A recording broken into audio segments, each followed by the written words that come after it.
Yes, guys, welcome back to the podcast, episode 15 of Peaking It Real. Apologies for a little bit of a delay today. It is my fault. I am a little bit ill. Just a quick one to everyone listening. Please like, subscribe, share, because we're getting a lot of listeners and a lot of you haven't subscribed, and it really, really does help. So please like, subscribe, share us to your stories and whatnot. But episode 15, today we're just going to run through little bit of a Q&A to make it short and quick because I'm not feeling the best. But firstly, Jack, how are we doing, bro? How's things? Things are good. Things are really good. I can't complain. Obviously, like I said, feeling a bit sorry for you because we've had to do this. I've been pestering Tim all week to get this done because I'm like a schedule based guy. So I like to know when I like to know when we're doing things. And then you said you were ill, and I was like, oh shit. It wasn't, oh shit, we're not gonna get the podcast done. It was like I don't want to be the one that's like, should we do the podcast? And almost feel like I'm nagging you, you know. But I was like, nah, bro, like we don't need to do it. We'll hold off. So I'm glad we're getting it done today, even if it is a shorter one. I feel like these ones people love as well because it's interactive. People get involved. They ask a few questions, some funnier, some a bit more serious. But we are going to try to keep it a little bit like short and sharper today, so the attention spans are are met as well. But all in all, I'm good. Training's flying, feeling good. Checked in Yes. with you today. Food's gone up again, which is outstanding. I think I'm already higher calories than what I ended my off-season part one on, and I'm 3 weeks into a push-up, which for me is unheard of because I've made this joke fucking all year, but I've been hungry since I stepped off stage last year. Yeah. Hey, but for anyone listening, like if you can Yeah, deal with some hunger signaling and you can keep in that place, like yeah, yeah, Jack has been fucking starving, and I've known he has, but I know he's not going to do anything with it. And yeah, you're literally, as cliche as it sounds, like a fucking furnace. yeah, yeah. I Everything said is that. I just said that to you the other day. moving. As like a joke. I'm a fairness bro. But it's funny because look, although now and again I'm like I'll say to Lara, I'm like fuck, I'm so hungry. Like I shouldn't be this hungry. But then I look at other people who are like 20 weeks into a push-up post-show and they're already like taking a step back as of digestion or taking a step back as of hunger or needing to like put in like the dates, the raisins, the honey. Like I've got nowhere near that. So I'm hoping, fingers crossed, and I'm actually saying this, I want to struggle with food at some point. It'd be nice to actually get there, but I actually don't think I will. So, but no, I think it's it's how we've talked about 1,000 times how we manage things, how I'm really like I'm a bit anal about my digestion and stuff as well, so it does help. So yeah, just feeling absolutely superb. Can't complain. Excited for the rest of the year. Got some big things planned in bodybuilding, out of bodybuilding, which I'm excited for. But yeah, doing good. Good. Yeah, everything's taken along really, really nicely. It's we couldn't really be in a better spot, could we? No, man. I think yeah, it's just the only thing I will say is like I put on my story today. Feeling a bit fragile at the moment in terms of like a few like obviously I got the back issue that I've had for years, so it is like nursing that. And then I was posing in the change room the other day, and my left knee just it, like twisted a little bit, and since then, now and again I take a step and I get this like radiating pain through my knee, and then it's crept up into my adductor. So I'm like, that is just being mindful of all these things that again, I'm not even training like extremely heavy, and I think you can see by my training, I'm extremely controlled with everything. But I think it is just being mindful of that because I am getting strong quick, and sometimes I don't even realize it. Get You the know, get the Wolverine stat, bro. I'm fucking on it. Honestly, it's like it feels like touch wood. I feel good, but now and again, I just feel a little bit of like here and there, and I'm always cautious about stuff like that as well. Especially like I'm not. We've talked about it 100 times. Right? I'm not someone who's going to be RDL in 240 again. There's no need for it. But I like I'm like the hamstring curl. I was stacking it today for a set of like 15, whereas a year ago, I don't think I could do 3 reps on it. But I'm stacking it, both paused at the bottom and at the top. But towards the end of that set, I can start feeling a few things pull in. So it's just being mindful of it. And I'm getting a lot out of just being like not extremely strong, but just like strong enough. Yeah, That's what it feels like it is. It's like I'm strong enough, I could be stronger, but it's going to come with detrimental effects. So yeah, it's been good. I'm super happy overall. I'm super excited for the rest of the year. So yeah, that's my ramble done. quality ramble. Shall we Oh, crack it on is. with some questions? We shall. We shall. We'll get a deep dive into these We'll today. dive straight in. Do you want me to ping some first? Yeah. We can go for one, or we can just you do a few, I'll do a few, whatever you want, bro. We'll go one for one. A lot of they're very varied. There's some hot topics at the moment as well. I'll start off Mhm. with what is your best advice for a first time athlete on a reverse diet? I think that's a pretty much probably 90% of competitors this year are now in a post show phase reverse dieting. Mm. What's your best advice, Jack? Anytime you have the urge to eat something that you shouldn't eat, think about your goals and how much they mean to you. Mm, I think that it's not to go too deep into it, but the cookie you have in your hand right there and then that you probably shouldn't be eating, that small satisfaction won't be the same like grand satisfaction you'll get in 3, 4, 5, 6 weeks time when you look at yourself. You're in a great position. Your food's high. You're already reversing out. You're feeling good again, naturally or enhanced as well. And as I always say, bodybuilding is a massive game of delayed gratification. So just apply that once again post show. yeah. Whether you're thinking about your goals or just think about your future self of how they're going to feel or what they're going to think. Um, I also think too many people fall in the trap of almost feeling like foods are being demonized post show, and Mm, mm, but it's not. It's just a case of extending prep a little bit for 95% of the time and understanding that mhm, the food isn't going anywhere. Not even just from a caloric perspective and body fat perspective, but eating these highly processed, inflammatory driving foods is not healthy whatsoever. And the more that you do, the more of a dopamine response you'll get and the more that your body will chase it. And it is a cascading effect. It really yeah. is. And like I always say, like I'm not being a fun sucker to my clients, but like if Mm, you can stick to baseline food as much as you can, you could be eating 400-500 grams of carb a day in 4 weeks, or you can be eating junk food 3 times a week in a binge and be on 150 carb a day. yeah. Like, I just know. stick to it and understand that Five Guys isn't shutting down, Cookie Box isn't Mhm, shutting down. They're sticking around. You've got plenty of time. You probably won't be on stage for 2, 3 years because that's bodybuilding. You've got all the time in the world. Be patient and don't fall into that trap of like the world owes you food just because you prepped. Like it mhm. doesn't. All right. And food won't Yeah. sit the same. Your digestion won't be the same. Nothing will be. Just be patient with it. Um, and if you fuck up, just get straight back onto plan and be honest and communicate with your coach the best that you possibly Mhm. can be. Yeah. I think that's the number one as well. Is just holding yourself accountable or having someone to hold you accountable. Because even if you fuck up or you don't, like if you, especially if you fuck up, let them know because there's nothing worse than like the binge and then restricting cycle as well. That a lot of people can go through because that makes things so much worse. Because then you restrict yourself for 3 to 4 days, your body weight might come down a little bit, but then you feel that binge coming on again and you up and down, and it creates such a just an unhealthy relationship with food. And I think the one thing you mentioned is like the dopamine as well. It's almost like drugs, you know. It's like once you have that first fix, you'll never have the first fix again. Like, sorry, the first hit, you'll never have that same response. So you're always searching for it, and Yeah. you'll never find it. So then, it might be post show, you've had a bite of a normal cookie, and you think, oh my God, that's the best thing I ever had. And then you go searching for that exact same feeling week after week, and you'll never find it again. It's gone.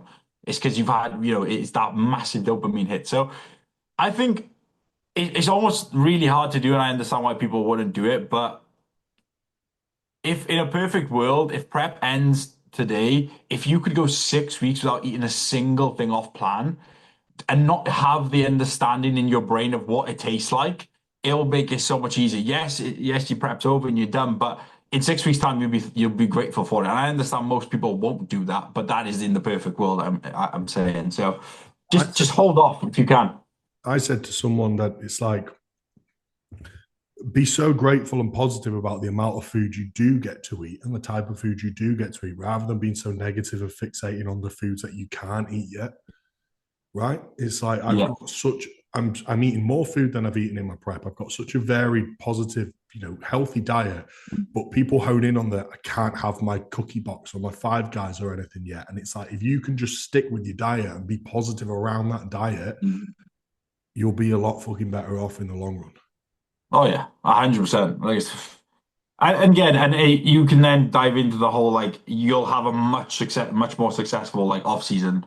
Like again, there's already people 25 pound up within 2 weeks, and look from a health standpoint, that's one thing. But you've already shot yourself in the foot massively from an off season perspective as well. So if you are, I said this to someone the other day actually, is if you're stepping off stage right now and you place, let's say, just top six or outside the top six, and then you go off plan and you binge and you eat and then you put on 20 pound, but the guy that beat you stays on plan and he gets into his reverse and he goes into his off season smoothly.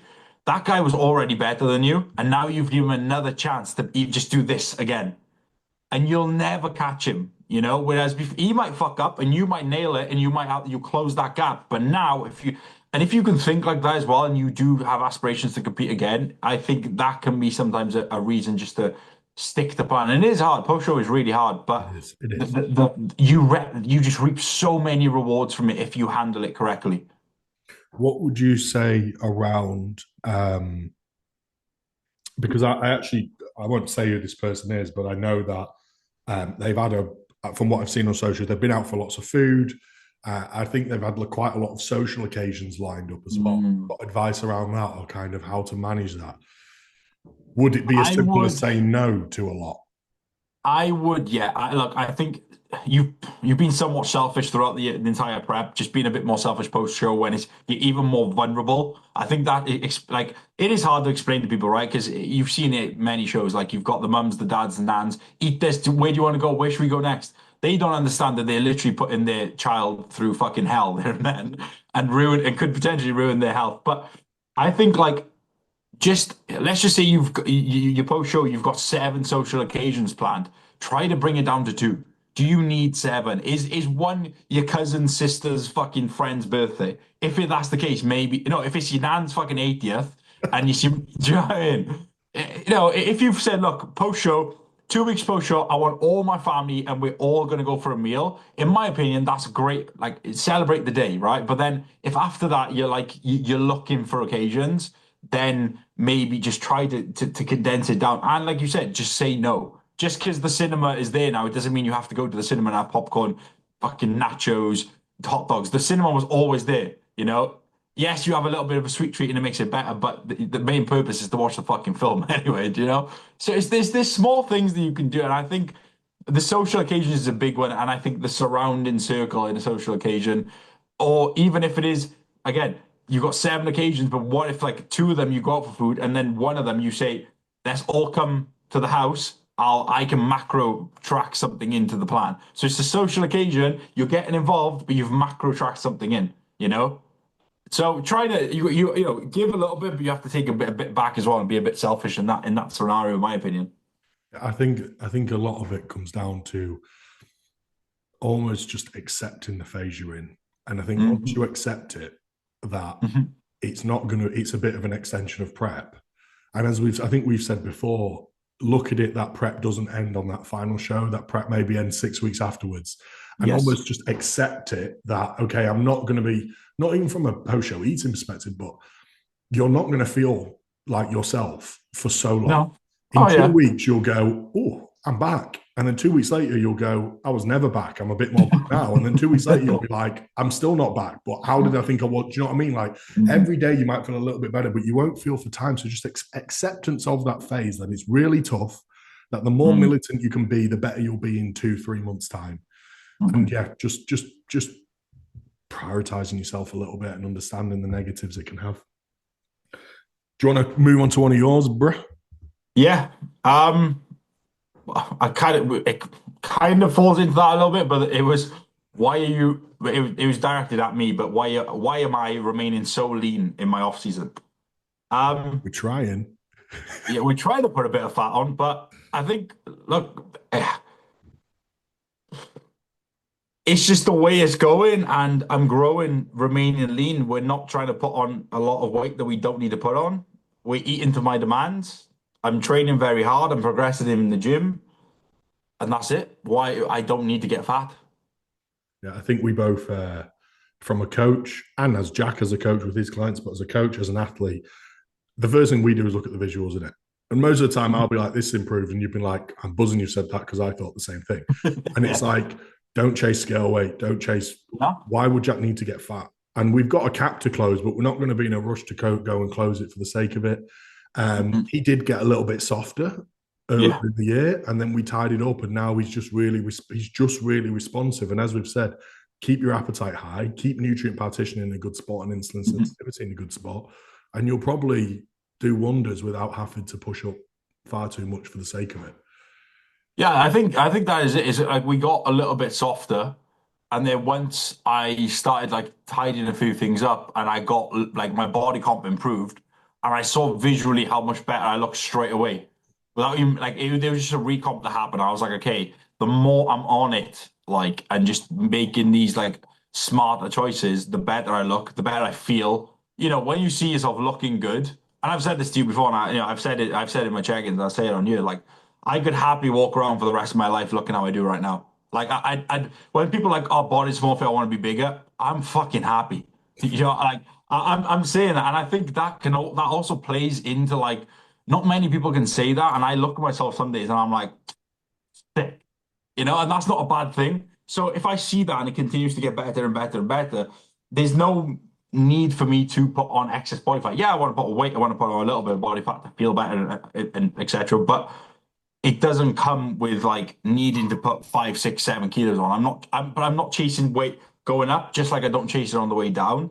And we're just reaping the benefits. Like I said, clearly, from an insulin like sensitivity fucking I can't say the word perspective. It's working tremendously. My food, like I said to you earlier, my food's going up. I'm still remaining really lean. Digestion's on point. I feel fantastic, and I'm progressing in the gym. So that's it. If I can look like this for the rest of my off season, I would, but I know I'm not going to. But if I can remain in a really good body composition, which is something I've learned from a lot of the people I look up to who do this, is the ones that have stayed the leanest in their off seasons have looked the best the next year. And that's all I needed to know, especially going assisted. And I was like, that's what I want to like replicate. Agreed. And I'll say two things. As much as I am a brilliant coach, Jack is the most on it he's ever been and doesn't miss a beat with anything. Mm, Okay. So that helps. That's the main mm. driver. And two, Jack's also extremely genetically gifted and a very good athlete. And you can get away with it. Oh yeah. Right. So again, it is a little bit of a comparisons to Thief of Joy that Yeah. comparisons to Thief of Joy that are you as on it as Jack and have you got the genetics you've got? Because a lot of people don't respond Mm, how you mm, respond to things, do they? mm. So Absolutely. No, no, I despite it agree. working a fucking treat and it being perfect for us, you might need to push up a little bit heavier, or you might Mm, accumulate body fat quicker than Jack does. You might not recomp, mhm, you might not respond to anabolics or just training in general to Jack does. So mhm. again, yeah, it works for us, but like you might be a little bit different. Yeah. Well, I'd say, look, do you need to remain as lean as I am? Probably not. Do you need to like keep some decent body composition? Yes. Yeah, That's one thing I've noticed in everyone I've ever coached is once they get a bit too sloppy, it just nothing comes from it ever. I mean, They bro, just feel like shit. you've got a graph, right? And we Yeah. generally to every client that because we've done it, we've pushed clients up, and I've pushed them fucking up, and Yeah. I've kept people tight, and now I keep everyone Yeah. fucking super tight. Yeah. If I could break down and get them like on a DEXA scan before and afterwards on a big surplus to a small surplus, I don't think if they gained an extra 10 kilo of fat, there would be Yeah. significant extra muscle mass alongside that. I really No. don't think there would be, No. not to the point that merits taking 10 kilo off of extra. Yeah. I don't think it's significantly different whatsoever. Yeah. No, absolutely. So yeah, look, we'll see how it goes. I'm sure at one point I'll be a bit chubby again, and I look forward to it. But right now is not the place to be. Do you want to go?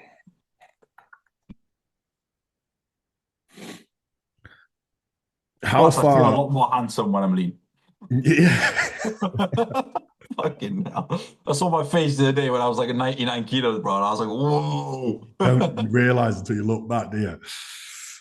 How far should you be taking each set in a session if you're doing 8 exercises to failure? Question mark. So they're asking, should you take every set in a session of 8 exercises to failure? So 8 exercises, should you take them or every set of those? Eight exercises to failure. Is that what you're saying? Yeah, But does it say how many I sets? don't think the 8 exercises is that relevant to the. Should you take every No. set to failure in a session? Right. That's the question. Pretty much, yeah. But I don't they think. do 8 exercises. Right. I don't think you need to, but then I think, fuck me, you can dive so deep into it because some people's failure and other people's failure is there's like a rep or two between them. Yeah, Because I do believe some people push past failure a bit too often and yeah, don't get anything out of it. Some people will stop like one shy of failure, which I probably think is probably like the sweet spot. But other people's, again, like perceived um failure point might be like 1 to 2 reps in reserve in comparison to someone else. So let's just imagine they are going balls to the wall failure.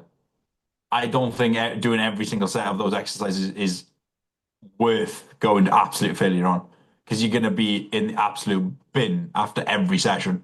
agreed. And I don't think you're going to be able to recover from more like a CNS perspective than an actual muscle building. Plus, I I think my approach to training has changed a little bit over the years. That I used to take every single set to failure, and after the session, we've talked about it before. You could taste blood, your teeth are hurting, your fucking sinuses are just killing you.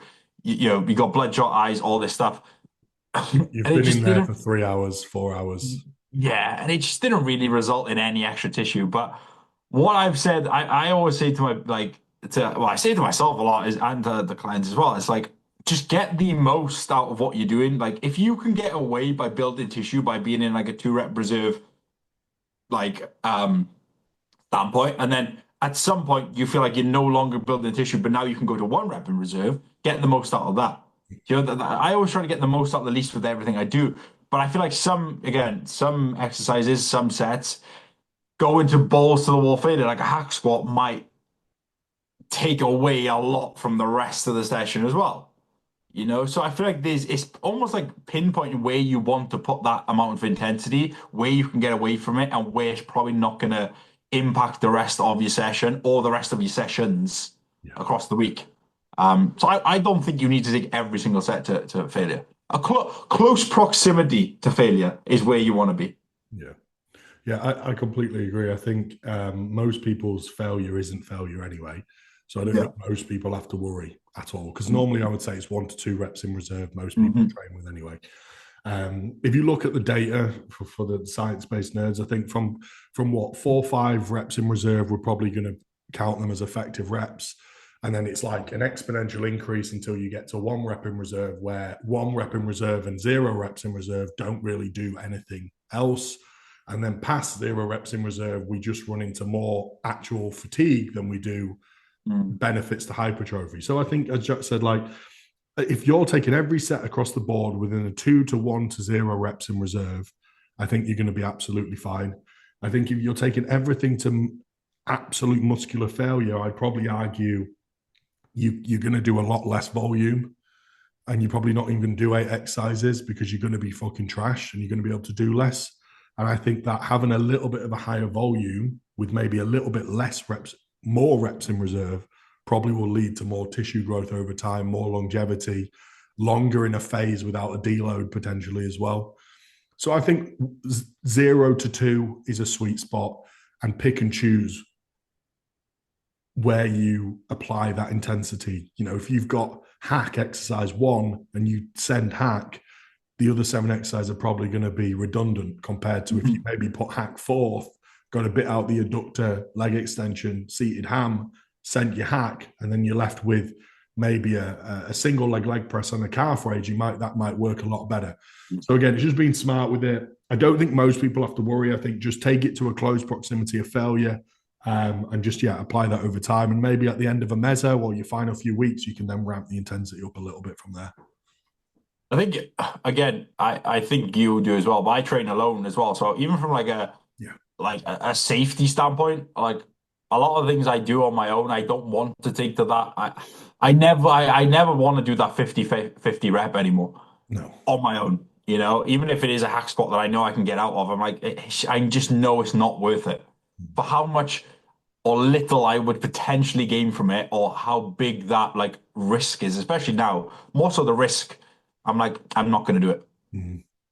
So it is, agree like I completely. said, I do like the bit of like a little bit higher volume on certain exercises. We've discussed this before, like even like lateral raises, like just a little bit more there, even like a bicep curl, like even like and now some of my lat movements, I do like three exercises, just a little bit like higher volume, but maybe not going balls to the wall fade. I'll take it like one or two, but I'm getting a lot out of it and it's not taxing me for the rest of the session. I'm not leaving the gym thinking, fuck, I'm gonna die. You know, like yeah, towards the end of the week, yeah, I'm a bit beaten up, but I'm ready to go the next day again. I'm not waking up again in that CNS hole that you can easily fall into, which we've talked about fucking 100 times about like getting into the sets and knowing like how to use that intensity with accuracy and not throw it all in, throw the kitchen sink at it and then being able to challenge that and know when to apply it. And I think that just comes down from experience as well and age and years of doing it, of just knowing what you really need to do and what you can probably avoid doing. Agreed completely. Um, this is a good one. How to manage slash separate bodybuilding life from relationships slash social life. So we both have partners who are in the game. We both Um, coach our partners. we both coach our partners now. Um, So how do we go about separating that? Which I thought was a really, really good question, actually, because I think we both have a very similar approach, and I think we're both different to a lot of partners who like who are in the same realm as us. Because a lot of partners are like bodybuilding, Yeah. whereas like from in my relationship, thankfully, well, not thankfully or not, like Ellie's a little bit newer to bodybuilding, so she's like we're watching like the Olympia and she's not as invested as maybe like Megas or other female bodybuilders are, right? But she's watching to learn a little bit more. Whereas she's like, I don't know who that is. I don't know. Oh, I recognize her. Um, but we just do a lot of like how we separate is like when we're bodybuilders, we're bodybuilders. So if we go to train at the same time, like when we're in the gym, we're just locked into that session. We're doing whatever we need to do. If she needs me to give her a spot or a hand, I'm there. But as soon as we leave the gym, honestly, it's just like bodybuilder hat off.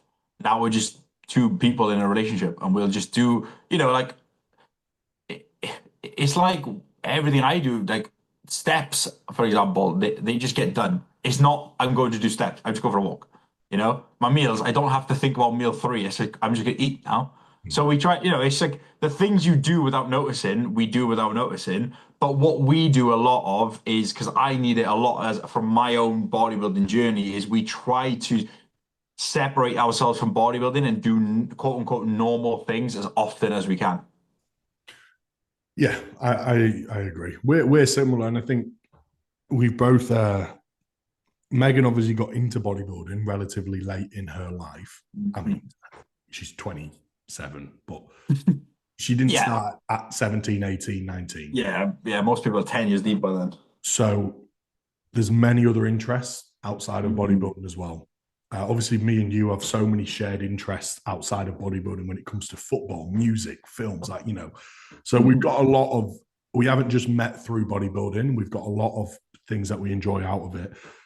Truthfully, across the season with me, our life is very much dictated by bodybuilding because of the workload that I have and then the travel that we have. But like I literally said to Jack earlier, like, I can't wait for the Christmas period because we can wind down a little bit and I can give back to Megan, I can give back to my parents and stuff like that around me.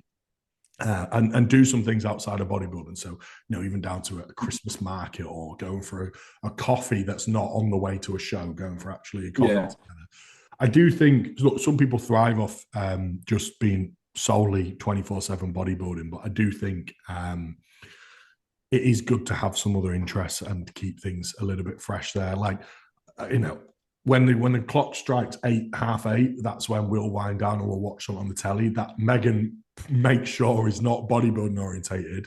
Because I'll probably stick on fucking Fuad or Cutler Cast, and she's like, "No, right, we're watching Married at First Sight or something." So our little reality TV hit at night is something that takes Yeah. us away from it every night, rather than sitting down and watching Bloods and Guts or whatever every single night. I think she would have enough there. But yeah, look, I don't know. I think what works for you what works for you, and I think it's Yeah. important to have some interests outside of it as well, and that does avoid burnout, in my opinion, Oh massively. yeah. I think it is. It's just recognizing what you need. Like I said, for me, from a bodybuilder's like perspective, when I'm working all day, you're working with bodybuilders, and then you've got your own bodybuilding journey. And then even if I do a podcast that's about bodybuilding, it's all bodybuilding orientated. So now and again, it's cool just to be Jack, Yeah, go clothes shopping or go like to TK Maxx and have a fucking wander around or go for a coffee and not worry about I've got to eat or we got to do this or like go for food. Like whatever it is, just be a normal couple. Like I went pumpkin picking the other day, it's like stuff like that, just be a normal person. Um, and plus conversations outside of bodybuilding. Like we have very similar interests and our humor is very similar with like me and my partner. So that helps us a lot. And like a lot of the stuff we do watch into like she'll watch the podcast when I'm eating like food. If I'm eating food, I usually put like Fuad on something and I watch a podcast. But then in the nights we always watch again something that's nothing to do with bodybuilding. So it's just kind of like removing yourself from that realm whenever you get the chance. And she does bring a bit more normality into my life as well because she's still like as I said to her today, she's kind of like stepping into that bodybuilding competitive like nature now, whereas she still is a bit quote unquote normal in other aspects. Most of her friends are like normal people, for yeah, example. So exactly. yeah, it brings normality to my life, which I love. 100%. I think it's needed. I think it's definitely needed. Absolutely. I was thinking back. I was going to put them. I saw some just the influences these days that young people watch for bodybuilding now, and I was going to put it on my close friends and put like I grew up watching Callum Von Moger and Frank McGrath, and now Oh, you've got these two weapons. And I was thinking like we dogged like the young people, but I was thinking like, I remember eating baby food because it sat well for JP. So I was now eating baby food when I was like 21. And my mum and dad must have thought, what the fuck? I was sending my mum to Tesco to buy tubs of fucking baby food. bro. Just because JP's digestion was Oh fucked and he man. claimed it was the best thing to sit. And I'm sat here eating fucking baby food, man. Bro, do you know what? That is funny you say that. When I first moved back here from Spain, obviously right,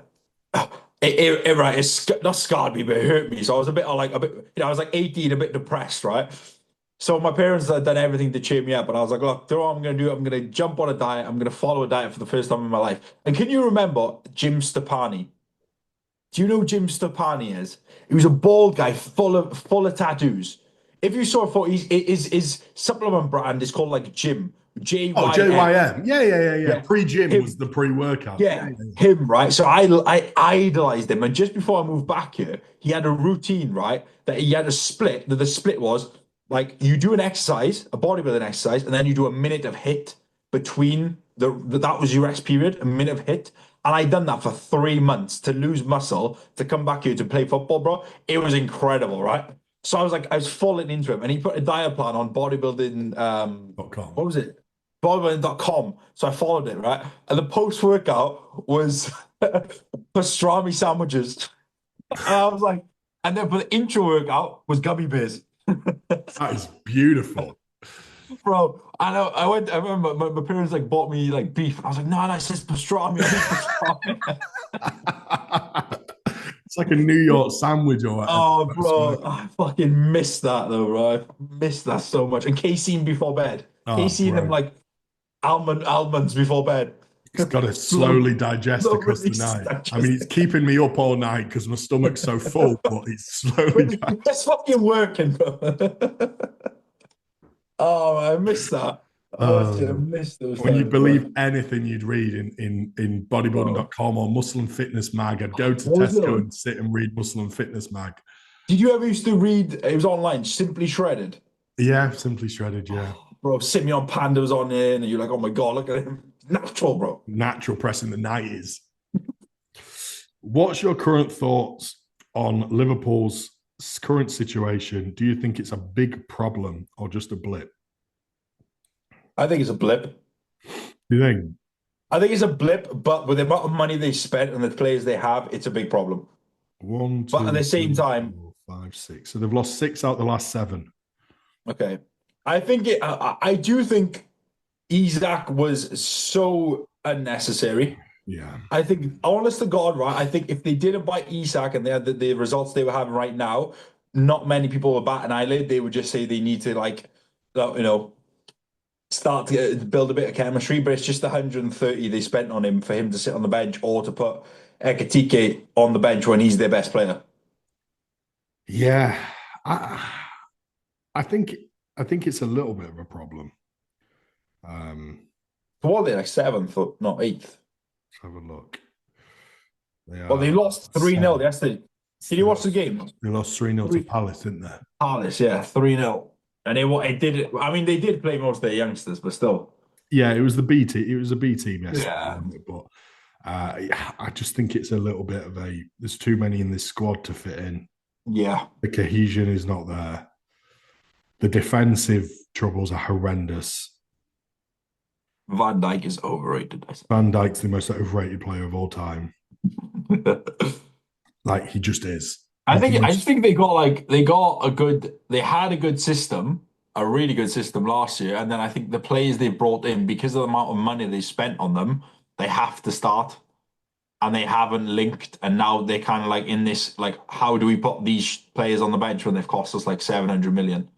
Because some of their best players don't start, in my opinion. Like, I don't think what's his name, Kirkes. I think he's a bit of a like hit and miss. I'd still put Robertson over him. Mm. But you think Penalty like is you would stuck. with this many defensive issues, like just some stability at the back, bring back Robbo and just Yeah, bring some stability back. I think Gravenberg is awesome. Yeah, I think Wirtz is good, but I just don't think he sits well with McAllister. Like, I don't think that works as well as they were hoping it would. Bundesliga tax needs to be applied to Wirtz. I see he had a great game when they played Frankfurt That's what because maybe he it's just fucking Bundesliga. That's why. yeah, he just knows how to play against them. Yeah, Yeah, but I don't know. I think Salah is probably that he's not at his peak anymore either. if he's not firing, you're losing a lot. I think he's covered up a lot of problems over the years. Not Yeah, he problems, has. but like he's been that good that when then he's not firing, it's like, oh shit. Yeah. I've always said I think that left wing's weak. I think Gakpo's weak. I don't rate him at all. But then again, I think you can kind of say not say the same, but I feel like you look at the City as well, and they're not exactly thriving right now, are they? So and they spent quite a lot of money. It's a So it's a howling top four that in it. Arsenal, yeah, I Bournemouth, know. Tottenham, Sunderland. But I think teams run their courses, not run their courses, but teams go through these little like these periods, and then it's kind of like coaches in bodybuilding, isn't it? It's like, oh, that's it, two bad results, that's it, you cut, you cooked. You know what I mean? It's like sometimes you just have, but the other thing is, it's the Prem, and I know they're playing that in the AFL and stuff like that, but the Prem is such a competitive league It is. as well. You know, there's no easy fucking win now. You go play Wolverhampton, who maybe just lost fucking 4-0, but then they can beat you 2-0. Yeah. It's just I think that's the beauty about the Prem as well. And when players come to the Prem that are not used to it, you can tell a lot of them get exposed, Yeah. like the physicality side point of things. So yeah, I think it is a bit of a problem, but I do think it is a bit of a blip, and I do think they'll end up in like a top five, top four by the end of the season. They'll finish top four, I think. I think they'll Yeah, finish I top think they four. I will. think everyone thought they were going to win the league, but I Oh think yeah, they'll finish. Do you think Arsenal win the league? I won't put money on You just it. don't want to say it, do you? No, but it's Anyone like but Arsenal. no, I'm just not putting money on it. But that's the thing. If they don't win, who's winning? United are not winning. There's no who's City. winning it. I don't know. I just don't think so. I don't rate City at all. I don't rate the team whatsoever.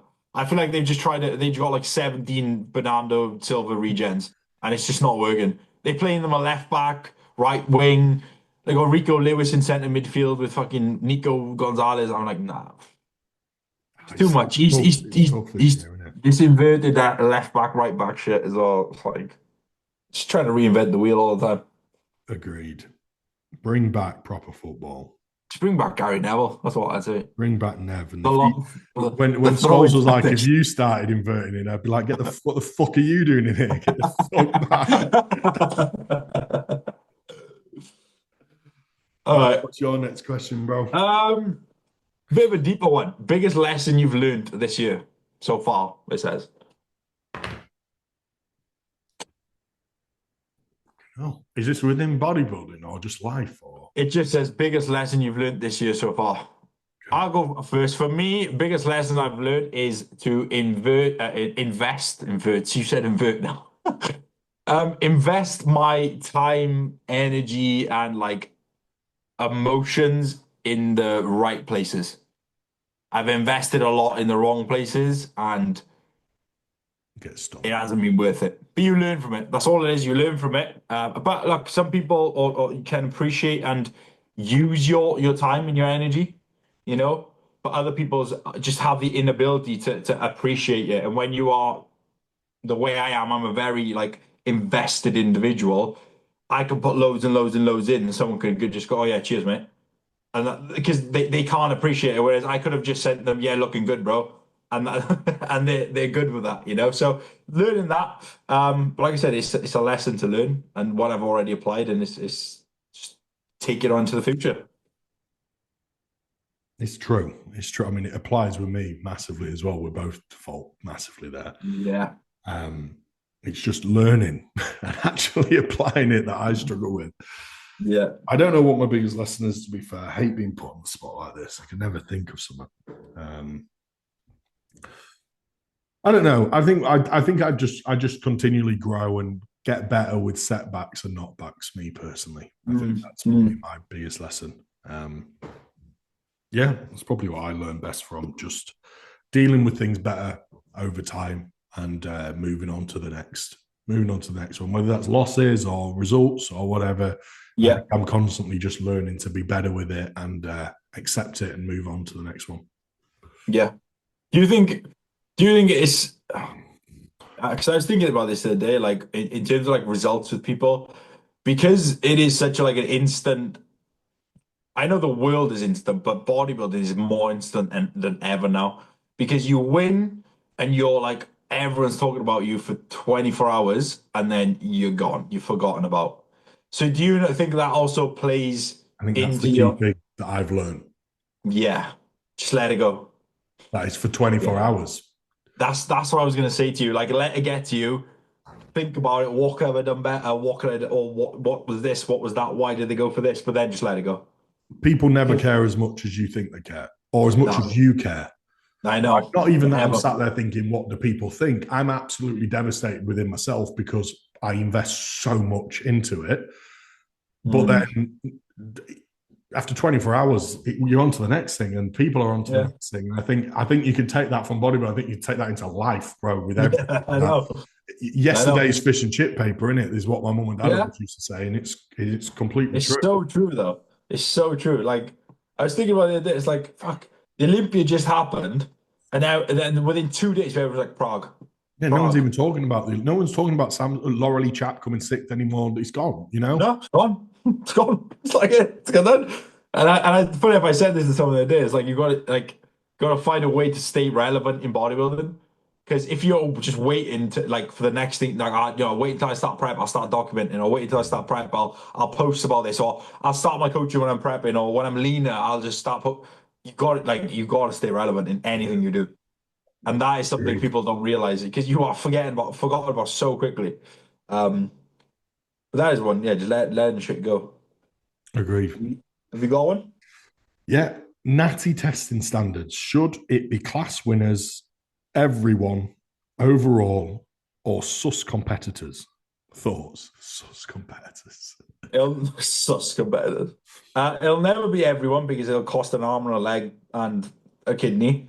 So it's impossible. Plus, I don't think you need to test anyone. I think I think winners, overall winners, yes. And I do think the ones that you probably look at and go, I Mm. think you're worth, you know. But again, fucking, I'm sure there's also been cases where the winner has won and he's clean, and the guy that's come second hasn't been tested and he's using stuff. So I think a bit of like eeny, meeny, miny, mo will probably work now. But I think just look, the judges alone, if they've had years and years of under their belt of judging, and I feel like sometimes this is why judges, in my opinion, should judge both natural and assisted shows. You can probably point out someone that you, like you said, the sus ones that you go, it might be worth Yeah. giving him a drug test and not waiting for the guy to win. But yeah, you can't test everyone. No, I think obviously stuff like clan thyroid, that's not really going to have too much of an impact on the physique visually to tell. But I Yeah. think when you've been around the game, and I think a lot of natty people maybe don't see it as much, but Mm. you can tell when someone's assisted and not, right? And it's very, very evident Yeah.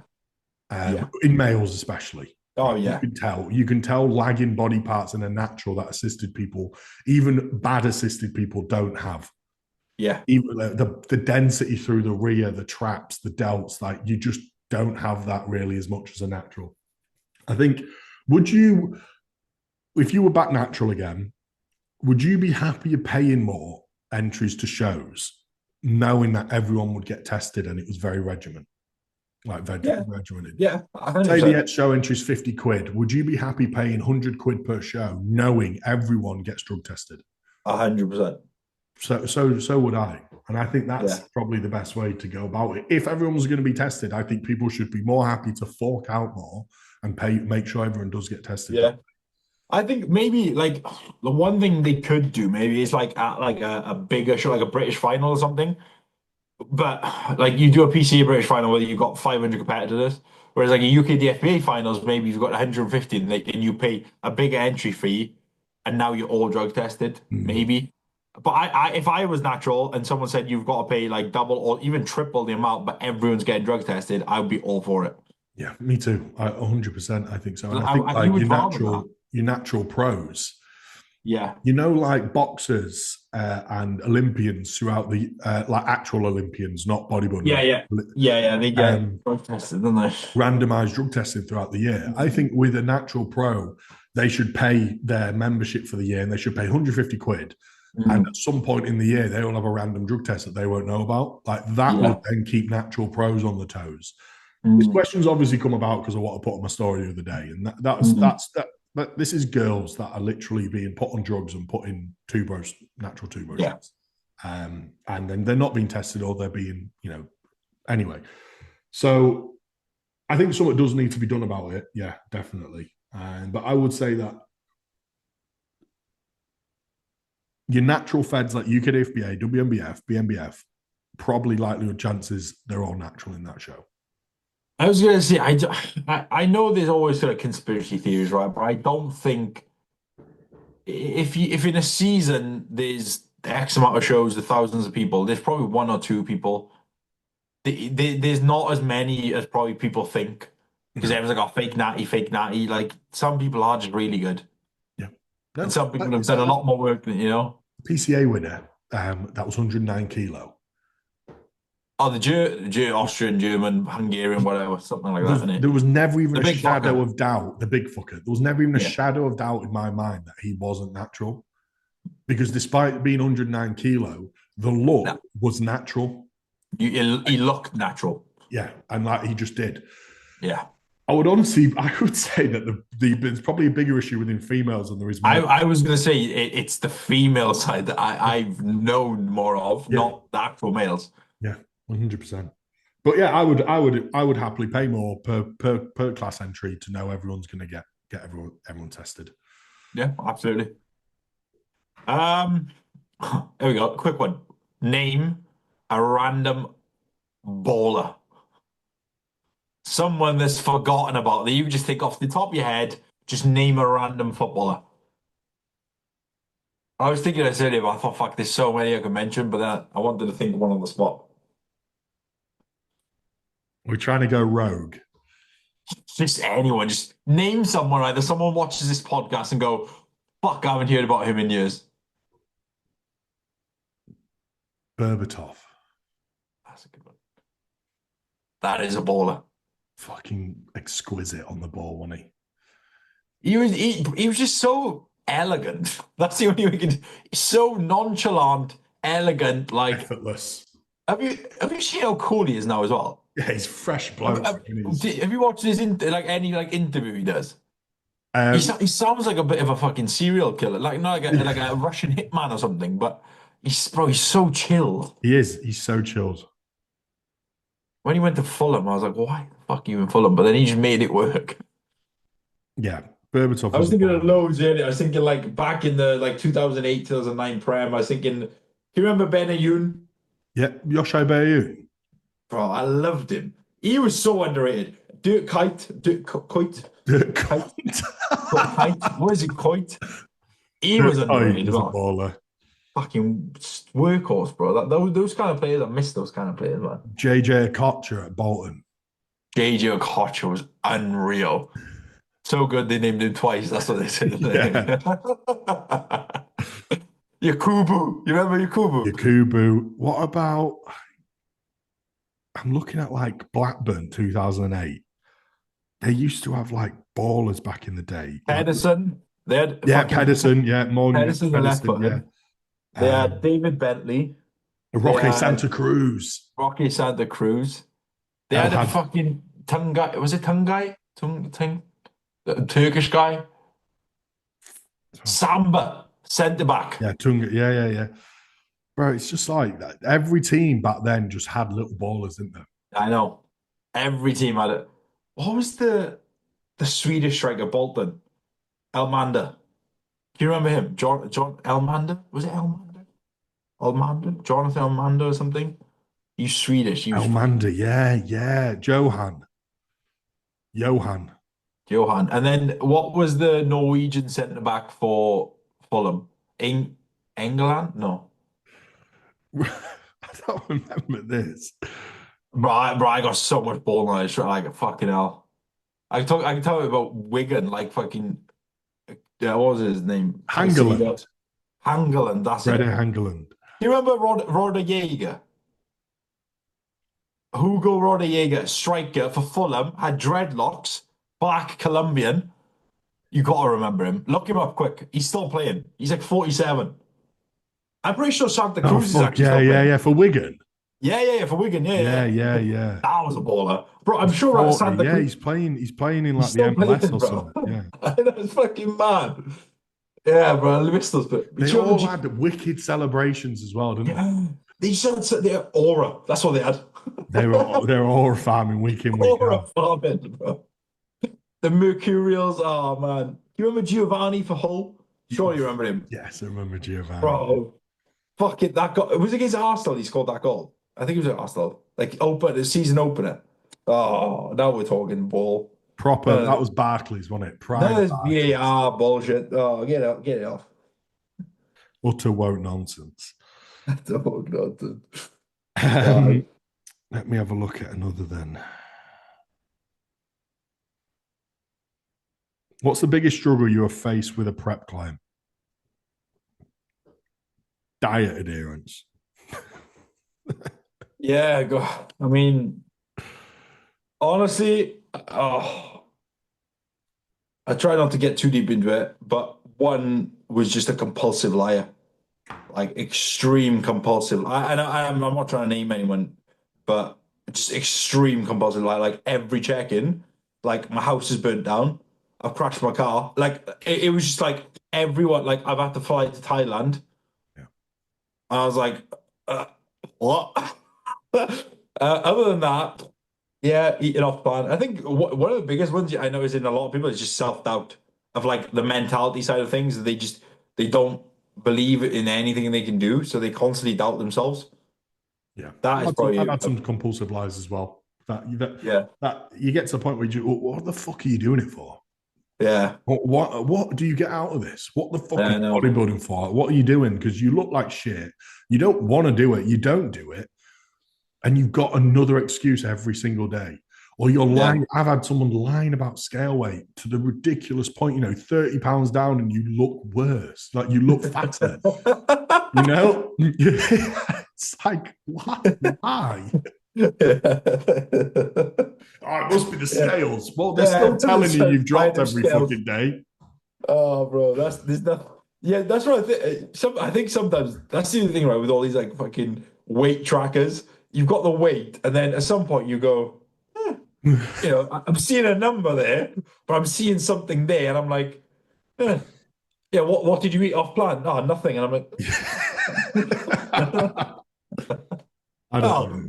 There's some fucking. I'll say here that There's some fucking characters in this industry, isn't there? Yeah.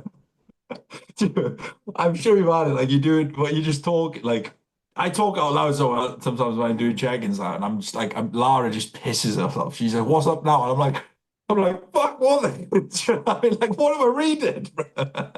Go to a bodybuilding show and just look about, and there's some fucking characters. Honestly, Oh it's a man, unique it is. industry. It is unique, man. But I love it. I love all of it. Do you want to wrap it up? Yeah. I'm trying. Have I got any quick ones?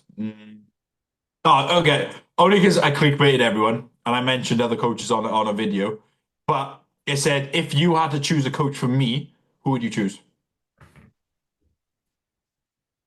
Or for you, I guess. But yeah, right. But yeah, about me. Actually, I got one. No, go on. I got one more after this, but that is literally one word answer. If I had to choose a coach for you, Yeah, yeah. If obviously it wasn't you. The thing is now, if you say a name and then someone watches this and goes, "Why didn't you say me, bro?"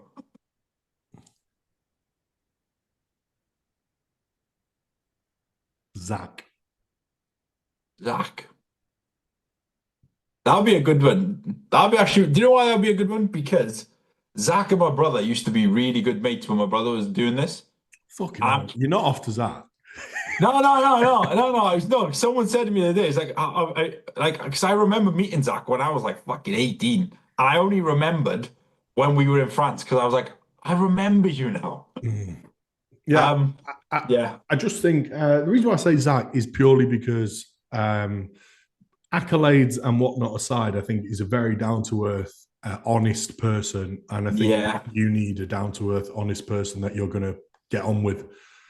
And that's honestly, and I think like you look at the progress James has made with him, and I don't even think a lot of it's that Zach's a phenomenal coach. I'm not taking that away at all, but I think a lot of that's probably down to feeling so comfortable and happy with Zach, yeah, and just that absolutely. low stress environment and that trust and that and I think that's why I've said the first person that came to my head was Zach, purely because I'm not thinking of like I don't think there's anyone that's going to come in right now and present something and take your physique to the next level or do anything Oh no, different. no. So I'm thinking, well, from a personality standpoint, you're going to resonate and get on with someone who's just very honest and Yeah, a good human. yeah. And to be fair, he is.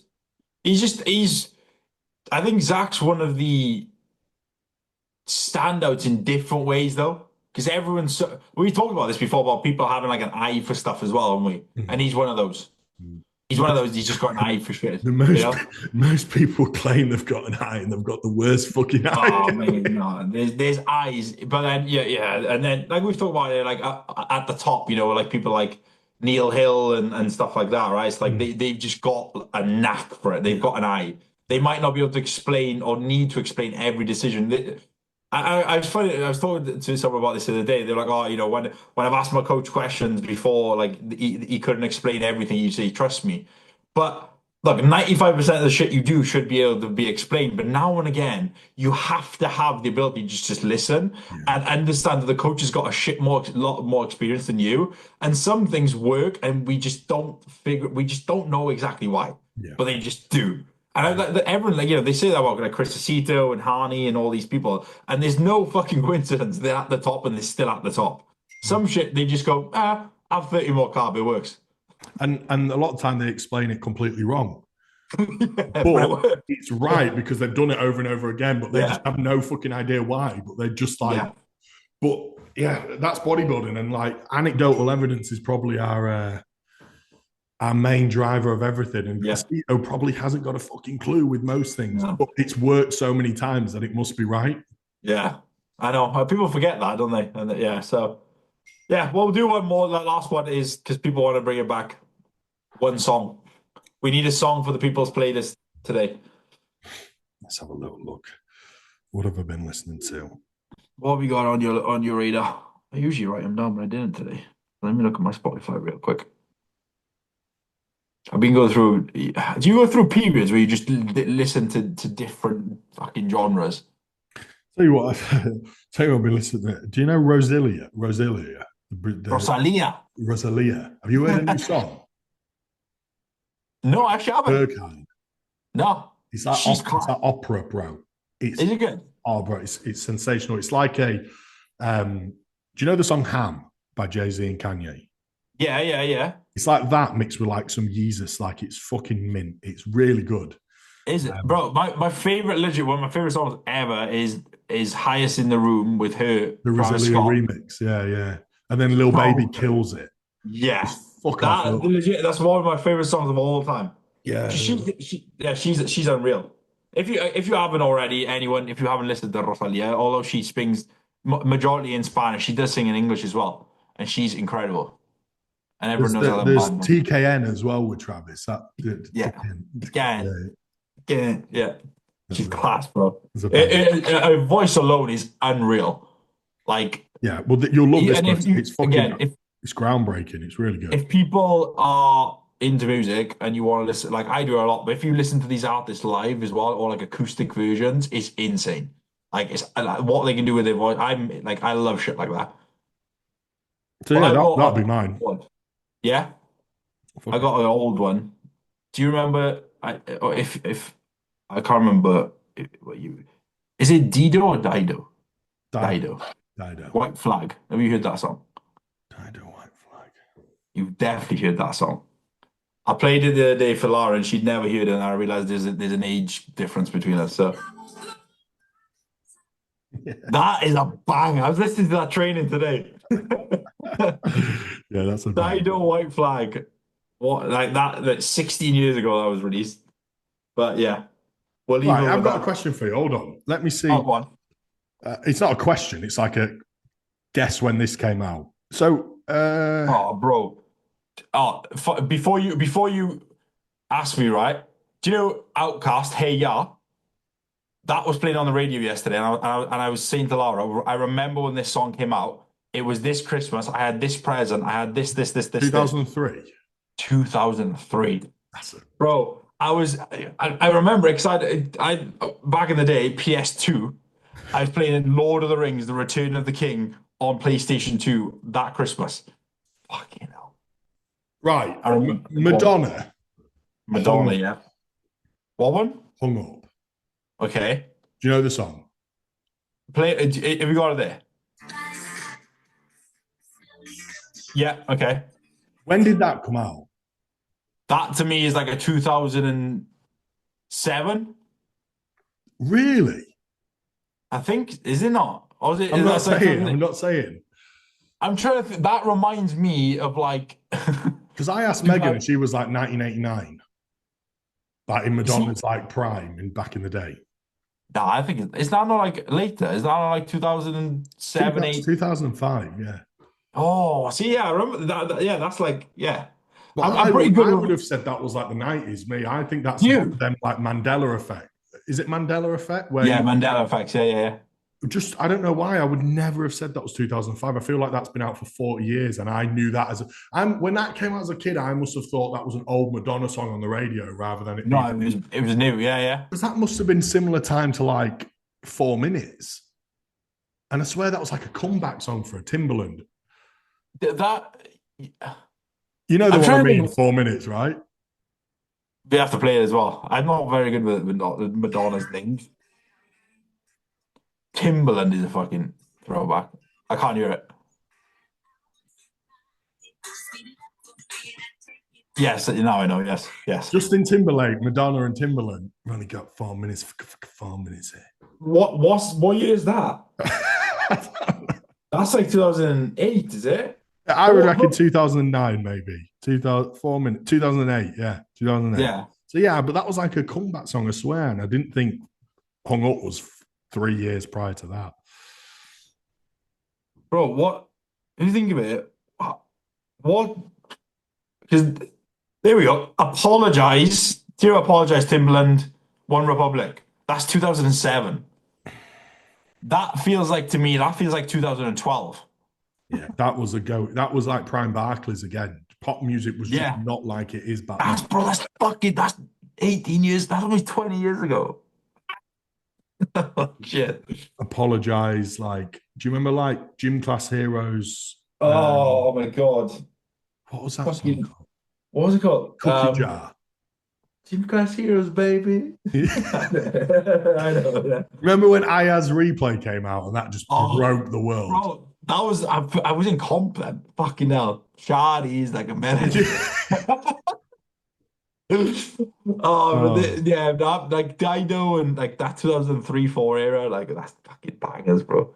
I was lucky. My old man used to listen to real good music. Like he used to like pop like Red Hot Chili Peppers and shit on. You know, Red Hot Chili Peppers, Stereophonics. He did like a bit of Nirvana.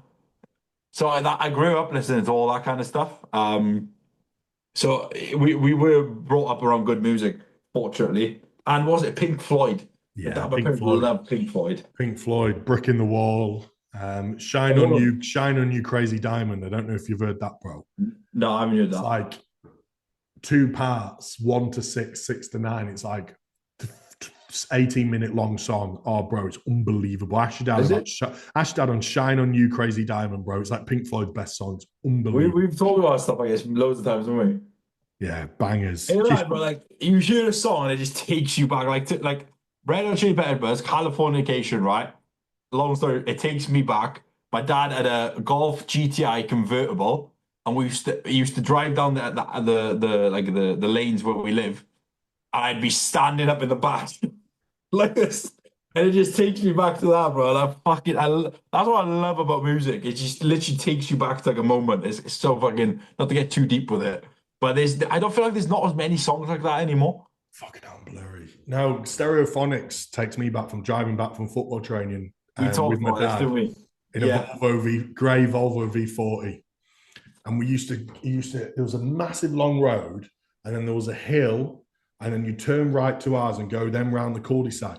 And halfway down that massive long road, he'd belt it. My mum would kill him to like 120 with me in the car, right? And then he'd stick it in neutral, and we'd roll the whole way for like Yeah. minutes, and he'd be like spinning it around the corners to get it. And I'm like buzzing as, can we make it? Can we make it? Dad, with Stereophonics playing.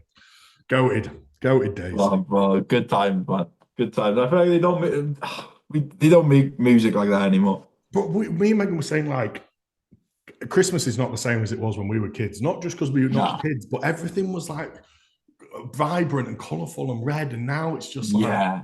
Now it's like it has to be like modern and dull yeah, and brown shit. I know. I know. I fucking miss those days, man. Like, it is. I don't, not to get too nostalgic now, but it is like there's so many. Because I was talking to Lara about this. I have this ability to remember stuff, like memories, pretty deeply. Like memories are ingrained in me. Like I said to you, like 2003 playing Lord of the Rings, but then also that Christmas I had like an electric scooter. Like I can remember everything. So when like I hear music or I think back and I think of like different Christmases, I remember it all vividly. music does that to me. It's Music does that to fucking me. it's mental. Like what? Oh, do you remember What? JML? JML? Yeah, they're like shitty brand that would like make like you'd go into Homebase and there'd be like a thing on the side and it's JML products and it'd be like I don't know Oh, like like a toy that on the video this like little ferret was like moving through the fingers. Oh, bro, you will do. You will know I probably JML. will. But this is the thing, right? We're talking now, like back in the day, we used to put fucking discs in your boombox thing, and it would just like, you'd press disc two, and it would change, and you'd have Christmas. My sister would always have like the top 50 JML's products. JML products, just like shitty novelty like stuff that just What, doesn't like fucking work. Halfords or something? Yeah, in like B&Q or Is it? Homebase. But I'm getting like vacuums come up. Yeah, they do like household stuff, but it'd be like the stuff would just never work. I don't know Oh why it's made no. me think of it, but like just in the 2000s, there was just so much stuff like that. Bro, the thing is, like, even everything was cooler back then. Did you? I imagine you did. You had like a Walkman, like you put your disc in it. You had like an MP3 player, upgraded to an MP3 then. Headphones on. I'd be sat in the back of the Headphones car on. with a And then little thing with the disc your spinning disc and would the stop and headphones. you'd be like this. Take it out, blow it, rub it, go again. Bop it. Oh man, they're missing out, man. Missing out. I remember having fucking Eminem Encore for Christmas. Encore, yeah. Is That that was the? Oh fucking no, Recovery is the album. with the Rihanna song. That's with Love the Way You Lie, isn't it? Love the way that's recovery, innit? Yeah. Yeah. The Eminem encore is Mockingbird and shit, I'm sure. Yeah, Is yeah, it? yeah. Is it? Yeah, Yellow Brick Road, Mosh, like Toy Soldiers. Yeah, that's what I grew up on. I still listen to it now. But yeah, I go through phases of the music. Like I've been listening to Bugsy Malone lately. Don't know why. Just been Bugsy Malone and out. But I go through phases like it's been Little Baby, Bugsy Malone, then I go to Bad Bunny again. I'm all over the place with music, but that's why I literally got everything. But we'll wrap it up there, shall we? I feel like that was a long, short one. Yeah, wrap it up. It's made me feel a bit better, to be fair. Good old laugh. There we go. Ready for the rest of the day. So, guys, thank you for listening again. We'll catch you next week for episode 16. And then I'm flying out to France, so then we can have a little recap of that as well. And then I think it's PCA Worlds as well. Yeah, which I'll be at. Which the day before, I'm actually going to watch Wales play Japan in the rugby. I'm guessing at Wales. It's that car. Yeah, I wish I was going to Japan, but no, it's in Cardiff. So I'm gonna go there. The Millennium. Yeah, it's called the Principality now. Yeah. So yeah, me, Lara, my parents, my sister, and her boyfriend. So we're all going. It's gonna be good. So I can't wait for I haven't been to watch Wales for a while. So I'll be there on Saturday and then PCA on Sundays. So it's a good weekend. Wicked. But as always, thank you for watching. As you said at the start, like, share, and subscribe, and tag us in the stories as well. And because we do appreciate them, and we like to see new listeners tuning in. Because it's always funny when people they're like, "Oh, I love the podcast." You're like, "I never knew you listened to it." Yeah, tag us. Tag us. But yeah, thank you guys, and we'll see you in the next one. Peace.